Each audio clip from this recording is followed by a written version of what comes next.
Ayan mga ka-friend, magandang hapon po sa inyo lahat.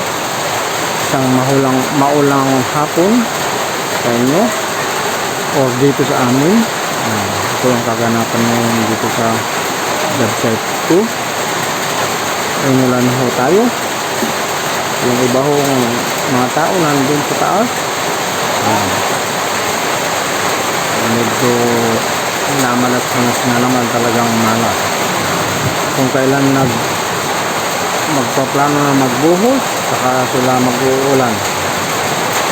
I don't know kung malas yan o di ko alam. Tingnan nyo naman. Ano, mga materials dumating. Meron pa nga hong truck ng graba. Magdi-discharge sana, kaya lang inulan tayo.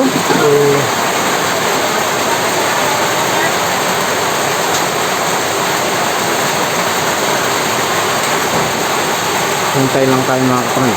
Hintay lang tayo. Kung ayan. Papakita ko sa inyo kung ano ito. Yun ang daanan ng Portalit mga kapatid. Portalit. Ini-establish na ho yan para sa Friday na conclusion. Meron yung sa maayos na ho siya. Yan, Portalit ho yan mga kapatid. Yan ho yung ano niya. Ito yung bucket na yan. At yung lalagyan ng mga tubig ay inaayos na para prepare. Salamat sa ating mga workers na madali namang nagagawa ang kanilang mga task. Ayan, ito mga kapatid, nag-ano naman. Ayan, nagsasako-sako naman ng mga graba. Ang graba ho composed of 3/4 and G1. Ayan ho, meron pa nga hong truck. Ayan, magdidiscarga ho sila. Kasi ho, hindi ho biro-biro 45 cubic meter na ibubuhos mga kapatid. Magdamagan yan, mga 24 hours siguro yan. Hopefully wag naman. Kung gano'n uulanin pa tayo ay talagang mahihirapan.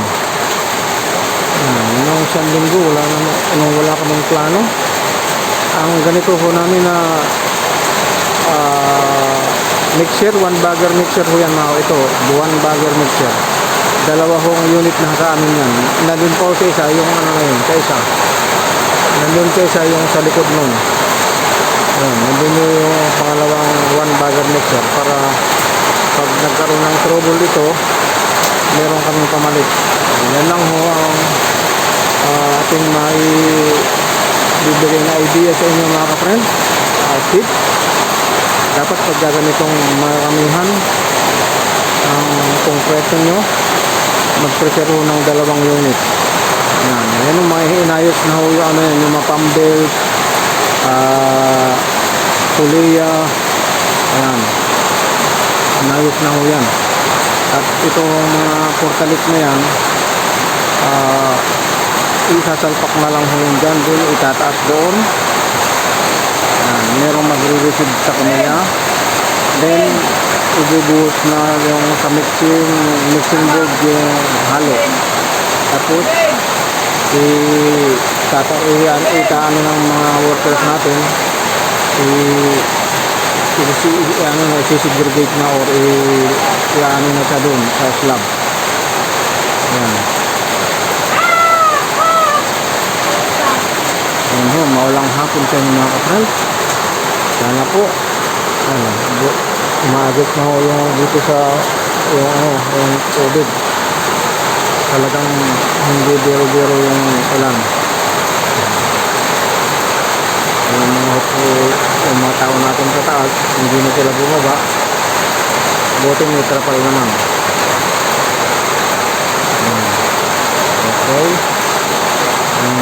Mayroong simento ho dyan, nasa 300 na ho yan, yung natatakpan ng trapal. 300 pesos na ho yan, pesos yan, 300. Ano, ito yung truck ng graba. Kulang pa ho yan, siguro mga kalahati pa lang na i-deliver nila. Ayan.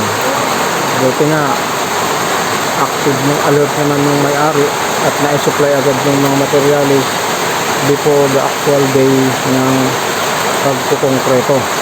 Dito sa likod, dito sa meron pa ho kaming ayan, mga siguro mga 200 pieces pa ito. Ayan, or less, mga 200 pieces pa yan. Dating stock yan pero dinagdagan na namin kasi ho pagka nawalan ka ng materialis sa gabi ay hindi mo itutuloy ang trabaho niya kasi wala namang ma-order ang hardware sa gabi. So kailangan kailangan prepared po tayo mga kapatid. Okay, yun lang ang may bibigay ko inyong tips dito sa tag-ulan hapon, June 21